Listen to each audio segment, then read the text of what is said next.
Chapter की शुरुआत वहीं से होती है जहाँ से लूफ़ी ने ईमू को पंच मारा था और वो पंच इतना ज़्यादा इम्पैक्टफुल था कि ईमू बहुत दूर तक पीछे चला गया था। उसके बाद हम देखते हैं कि ईमू अपने अंदर से 2 फ्लेम्स निकालता है और साइड पैनल में हम ये देखते हैं कि लूफ़ी और लोकी का बैंटर चल रहा रहता है, जहाँ पे लूफ़ी लोकी से बोलता है कि तुमने बहुत ज़्यादा मार खा लिया, तुमने बहुत ज़्यादा अच्छे से लड़ाई की है, अब तुम थोड़ा रिलैक्स करो। और लोकी उसको बोलता है कि तुम ईमू को बस इसीलिए मार पाए क्योंकि मैंने इतना उसको मारा था पहले। फिर उसके बाद लोकी बोलता है आराम करना, तुम्हें पता है तुम किससे बात कर रहे हो? फिर उसके बाद हम देखते हैं कि लूफ़ी बोलता है कि ये जो फ्लेम्स आई हैं मेरे पे और तुम्हारे पे, ये उतनी तो हर्ट नहीं करें जितनी मुझे लगा था ये करेंगी। उसके बाद लूफ़ी बोलता है कि ये आदमी तो देखने में ज़्यादा डरावना लग रहा है पास से। फिर उसके बाद हम देखते हैं कि जो दोनों फ्लेम्स हैं जो ईमू ने निकाली रहती हैं, वो दोनों एक-दूसरे को बोलती हैं कि हमें वहीं पे जाके अटैक करना है जहाँ पे अभी लोकी को स्वॉर्ड से ईमू ने पियर्स किया था बेली के ऊपर उसके।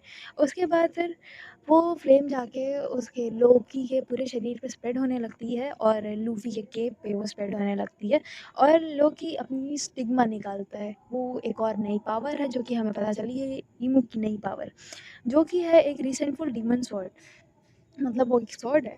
उसके बाद फिर वो जो स्वॉर्ड रहती है वो जाके लोकी के पूरे चेस्ट के एकदम अंदर तक पियर्स कर देती है और उसको बहुत बुरी तरीके से घायल कर देती है। इतना कि लोकी बहुत दूर फेंका जाता है वहाँ पे जहाँ पे प्रिंसेस शूरी एक आइस में बंद है। अगले पैनल में हम देखते हैं कि ब्रूक की पार्टी हमें दिखती है जहाँ पे जिम्बे बोला रहता है कि हम लोग कुछ भी कर लें, इसमें कोई कुछ हो नहीं हो रहा है, ये थोड़ी सी भी नहीं पिघल रही है, वो आइसी है ना। और उसाब भी बोलता है कि सही बात है, पता नहीं किस चीज़ की बनी है। फ्रैंकी बोलता है कि क्या पता ये आइस की ना बनी हो, क्या पता है डायमंड की बनी हो, और नाम ही वो लगता है ओह डायमंड। उसके बाद हम देखते हैं कि लोकी जाके उस आइस पे गिर जाता है और उसका जो हैमर रहता है रिंगियर, वो जाके आइस के उस बॉक्स में जिसके अंदर प्रिंसेस सूरी कैद है, उस पे गिर जाता है। और धीरे-धीरे हम देखते हैं कि जो आइस रहती है वो धीरे-धीरे पिघलने लगती है और प्रिंसेस सूरी शायद आज़ाद होने वाली रहती हैं बिकॉज़ उनकी जो आइस है उसमें क्रैक होता है और वो रेनगियर की वज़ह से वो मेल्ट होने लगती हैं। लूफ़ी के जो केप पे जो ब्लैक फ्लेम जो ईमू ने डाली थी, अब उस पे वो फिर से अपना स्टिग्मा लगाने वाला है, तो लूफ़ी को तुरंत उसने अपनी ऑब्ज़र्वेशन हाकी लगा के वो देखा कि नहीं क्या होने वाला है, एंड उसने अपना केप निकाल के फेंक दिया और ईमू ने तुरंत स्टिग्मा अपना लगाया और उसका केप बहुत दूर जाके कहीं गिर गया। में हम देखते हैं कि हम लोग स्विच मार रहे हैं जहाँ पे ज़ोरो और सॉमर्स हैं और यहाँ पे ज़ोरो और सॉमर्स की कन्वर्सेशन हमें देखने को मिलती है, जहाँ पे फिर हम देखते हैं कि हम लोग स्विच मारते हैं जहाँ पे ज़ोरो वर्सेस सॉमर्स चल रहा रहता है और वहाँ पे हम देखते हैं सॉमर्स जो रहता है वो ज़ोरो से बोलता है कि तुम यहाँ पे क्या करने आए हो? अभी तो तुम विलेज में थे, तुम यहाँ पे मेरे से मार खाने आए हो? फिर ज़ोरो बोलता है कि नहीं, तुम और तुम्हारे कलीग्स की वजह से जो मेरा और मेरे पुराने दोस्तों का रियूनियन फ़ीस्ट थी वो बर्बाद हो गई है। तो सॉमर्स उसको बोलता है मैं बस यहाँ पे उन 20 से 21 बच्चों को किडनैप करने आया हूँ और जैसे ही वो किडनैप हो जाएँगे फिर मुझे तुमसे कोई मतलब नहीं है। तो ज़ोरो बोलता है कि वहाँ पे? ओह! वहाँ पे तो मेरा एक क्रू मेंबर भी है और मुझे नहीं लगता कि तुम्हारा जो कलीग है किलिंगम, वो वापस आने वाला है। फिर सॉमर्स उसको बोलता है कि क्यों? कि तुम्हें ऐसा क्यों लगता है, मुझे बताओगे ज़रा? तो ज़ोरो बोलता है बिकॉज़ वो मर जाएगा। I have faith in Sanji. This is a big moment for Sanji fans. I am sorry.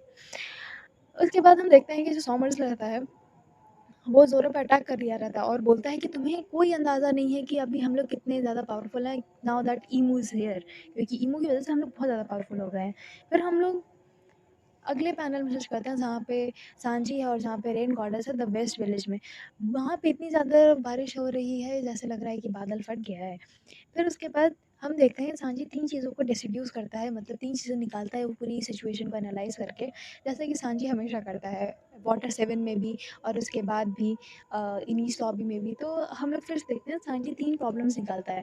पहली बात कि वो जो रेन गॉडेस है उनकी वजह से बहुत सारी महिलाएँ रो रही हैं बिकॉज़ उनके बच्चे किडनैप हो रहे हैं और बहुत बहुत ज़्यादा तबाही मची है। दूसरी प्रॉब्लम ये है कि जो रेन गॉडेस है वो एक वुमन है और सांजी उसको नहीं मार सकता है। बट ये भी है कि जो जायंट वॉरियर्स हैं वो नहीं छोड़ेंगे जब तक उनके बच्चे नहीं बन जाते हैं।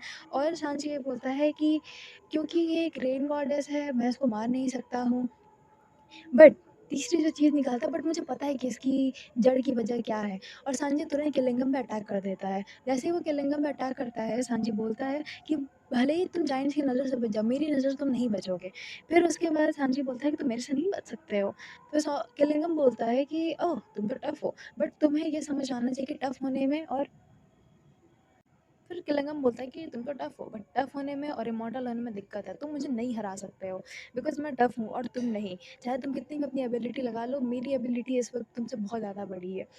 फिर किलिंगम मुझसे बोलता है कि चलिए देखते हैं कि तुम इस रेन गॉडेस को हरा सकते हो या फिर रेन गॉडेस तुम्हें हरा के सारे बच्चों को किडनैप कर लेती है। फिर सांजी बोलता है मुझे तुम्हारी वीकनेस पता है। फिर वो किलिंगम बोलता है कि ओह! तुम कॉन्करर्स हैकी यूज़ कर सकते हो तो आओ मुझसे लड़ो, मुझे मार सकते हो, मार के दिखाओ। और किलिंगम सांजी पर अटैक कर देता है जिससे सांजी दूर फेंका जाता है, वो बहुत बुरे तरीके से लड़ जाता है।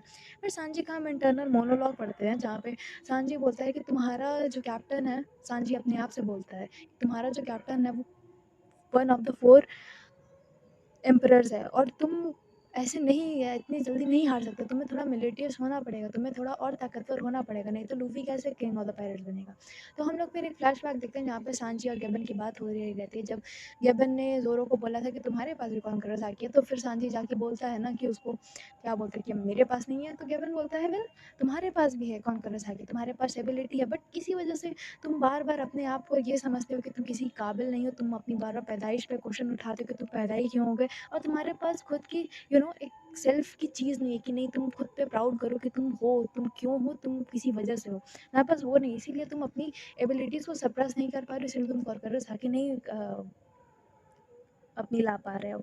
तो सांजी फिर इस सारी चीज़ से डिसड्यूस करता है, मतलब निकालता है कि अगर उसको लूफ़ी को किंग ऑफ द पायरेट्स बनाना है तो उसको खुद किंग बनना पड़ेगा। अगर तुम्हारी चिड़िया ही बिना पंख के है तो वो चिड़िया कैसे उड़ेगी? फिर उसके बाद हम एकदम लास्ट पैनल में जाते हैं जहाँ पे हम फाइनली देखते हैं कि लूफ़ी वर्सेस ईमू अब बहुत सीरियस फाइट में, and this is the first time I have seen gear 5 का Luffy Joy boy being so so serious. और जैसे ही उसको ईमू देखता है, ईमू बोलता है कि ओह जॉय बॉय तुम वापस आ गए हो, which is again very weird because जब भी ईमू जॉय बॉय के बारे में बात करता है it is like very passionate, मतलब कुछ था क्या इन लोगों का पहले कि जॉय बॉय ने नहीं ईमू को रिजेक्ट कर दिया इसीलिए वो एकदम पगलाया पड़ा है। बट एनीवे साइड ये मेरी साइड की बात थी। तो हम लोग देखते हैं कि नहीं ईमू ने फिर से जॉय बॉय को बोला है ओ जॉय बॉय तू Joy boy you have finally revealed yourself. फिर लूफी को गुस्सा आ जाता है, आई मीन बंदे को बेचारा एक हेड से सब बोल रहे हैं कि oh Joy Boy I was waiting for you, Joy Boy Joy Boy Joy Boy, वो वहां से बोलता आ रहा है कि I don't know what you are talking about, I am Monkey D Luffy. तो फिर लूफी फिर से गुस्से में आके बोलता है कि आई डोंट नो, मुझे किसी और के नाम से मत बुलाओ, मैं हूँ, my name is Monkey D Luffy and I am the man who is going to be the king of the pirates. और यहीं पे ये चैप्टर खत्म हो जाता है। नेक्स्ट चैप्टर में बहुत अच्छी बात है कि अब कोई ब्रेक नहीं है, तो नेक्स्ट चैप्टर हमें तुरंत ही मिलेगा और उसमें हम लोग फाइनली देखेंगे ईमू वर्सेस लूफी का शोडाउन। तो अगर आपको अच्छा लगा तो मुझे बताइएगा, and this is my first time doing this. तो यार अगर तुम इतने लास्ट तक हो तो please subscribe to my channel, and अगर कोई ओपिनियन देना है तो दे सकते हो। Thank you.